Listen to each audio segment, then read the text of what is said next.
Star Wars Battlefront Renegade Squadron, you have complete control over the way your soldier looks and the equipment that he carries. First, let's look at the customization menu. Here you can equip your soldier with unique combinations of weapons, abilities, and power-ups. However, you only have 100 credits to spend, so you'll have to make sacrifices somewhere. As well as choosing your primary and backup weaponry, you can upgrade the basic attributes of your soldier, making him tougher, faster, or able to capture command posts more rapidly.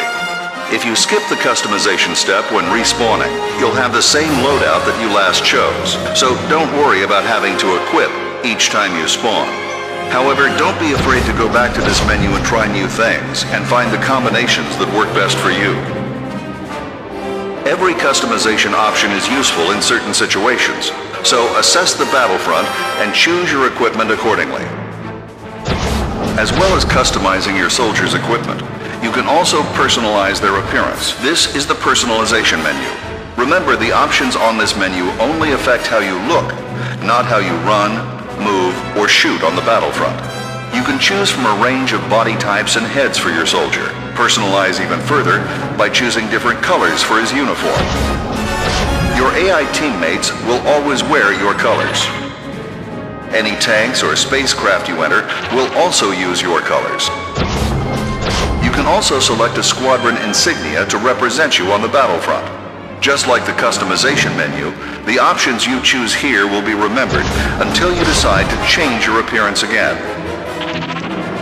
Personalization options are faction-specific, so you could decide to have red as a squadron color when playing as the Rebels, but black when playing as the Empire.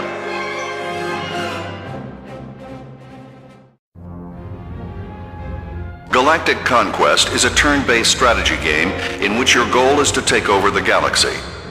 At the start of the game, you will be given a random group of planets. One of these is your home planet, signified by the crown. The blue planets are yours, while the red planets are your opponents. The other planets are neutral and can be captured by either side. In each turn, there are 4 phases: treasury, purchase, movement, and reinforcement. During the treasury phase, you are awarded credits for each planet you control. There are 16 planets in total, and each planet is in one of 4 quadrants. If you control all of the planets within a quadrant, you will receive bonus credits.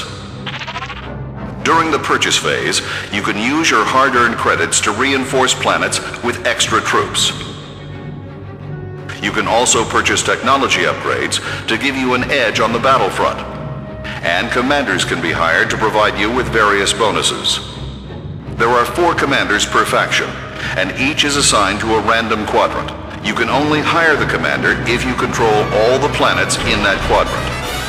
During the movement phase, you can move troops from one planet to another. You only have 1 move per turn. Select a planet to move your troops from, then select how many you wish to move. Then choose which planet to move your troops to. If you select a neutral planet, you will immediately occupy it. Should you choose an enemy's planet, then get ready for battle. The defender starts with reinforcement tickets corresponding to the number of troops assigned to that planet. The attacker starts with reinforcement tickets corresponding to the number of units that were moved. Depending on the planet, a ground or space battle will take place. This battle takes the form of the standard conquest mode. The battle is won in the usual way, by capturing and holding command posts and whittling the enemy's reinforcement tickets down to 0. If the attacker is victorious, control of the planet changes hands. If the defender is victorious, the attacker loses all the troops they committed to the assault. The defender retains control of the planet, but with a smaller troop count, depending on how many were lost during the battle. The number of reinforcement tickets the attacker had at the point when the battle ended determines the number of troops on the newly owned planet.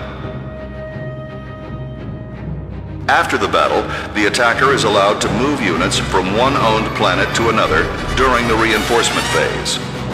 Reinforcements can only be moved to a given planet from an adjacent, linked planet. After the reinforcement phase, the player's turn is over. It is now the enemy's turn. Ultimate victory in Galactic Conquest mode is achieved by capturing the enemy's home planet. Conquering a home planet is tougher than normal because you must fight and win 2 consecutive battles. First in space, then on the ground. Should you succeed, the galaxy is yours. There are many modes of play in Star Wars Battlefront Renegade Squadron. The standard game type is Conquest. In this mode, there are a number of command posts spread across the map. Your goal is to capture these command posts by standing next to them for a few seconds. Of course, your enemy is trying to do the same thing. If you own more command posts than your enemy, you will start to drain their reinforcements. This is the way to win at Conquest mode. There are also a number of Capture the Flag variants. In one flag mode, there is a neutral flag in the center of the map. Your objective is to pick up this flag and take it to the capture zone in the enemy's base in order to score a point. If an enemy picks up the flag, kill them and take it for yourself.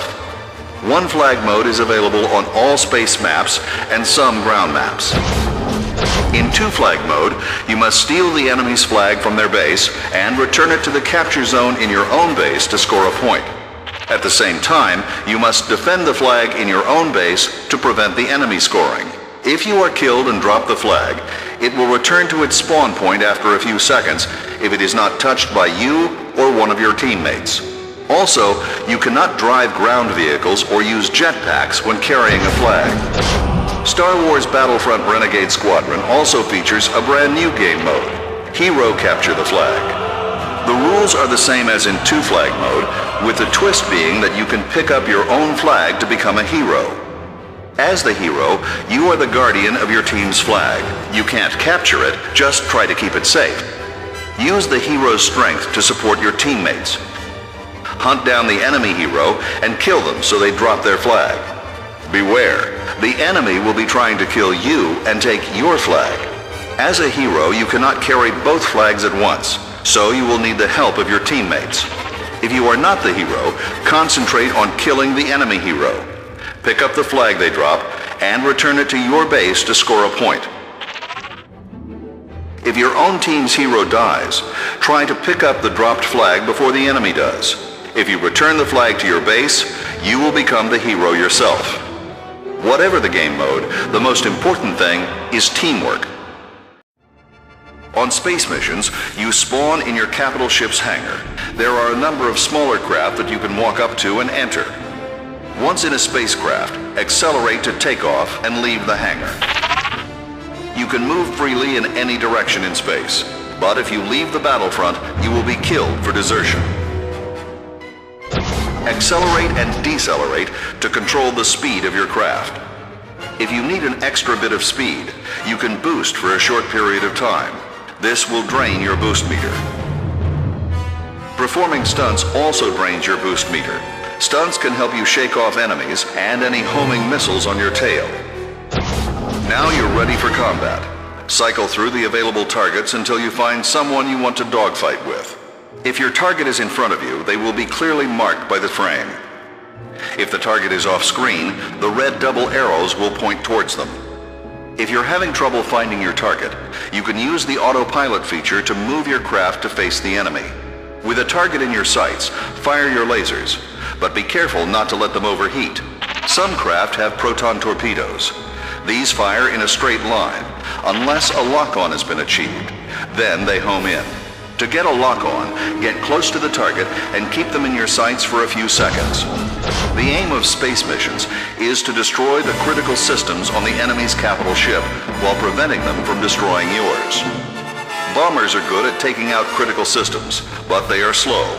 Each type of craft has strengths and weaknesses, so experiment with them all. Most critical systems are external, but there are also some inside the capital ship. You can land on the enemy's capital ship and sabotage it from the inside.